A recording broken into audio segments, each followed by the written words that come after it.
সেখানে এখানে কোনো ইন্ডিপেন্ডেন্ট বলে কিছু নেই। মণিপুরের সরকার টলমল, যা কংগ্রেসের বিরোধী দলের বাড়িতে ইডি পাঠিয়ে দাও। রাজস্থানে গন্ডগোল, যা মুখ্যমন্ত্রী ভাইয়ের বাড়িতে পুলিশ পাঠিয়ে দাও।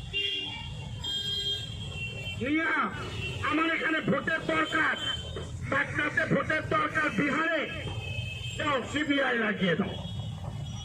রাজনৈতিক কারণে এই ধরনের সংস্থাকে ব্যবহার করা, তখন তার কাছে মুচলেখা দেয়।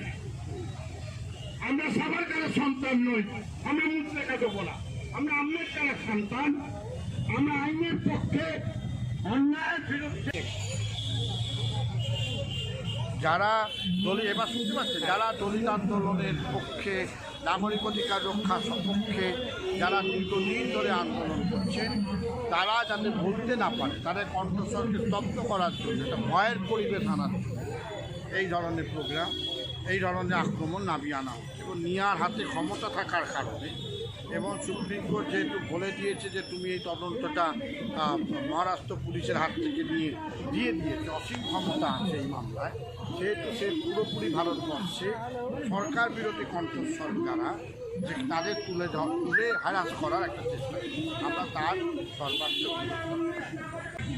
पार्थसारथी रॉय जो ह्यूमन राइट एक्टिविस्ट हैं और साइंटिस्ट हैं, कोरोना के ख़िलाफ़ जंग में वो साथ हैं, उनको जो मरकज़ी हुकूमत और उसकी एजेंसी नेशनल इन्वेस्टिगेशन एजेंसी जिस तरह हरासा परेशान कर रही है, इसके ख़िलाफ़ हम लोग आज यहाँ एहतजाज कर रहे हैं।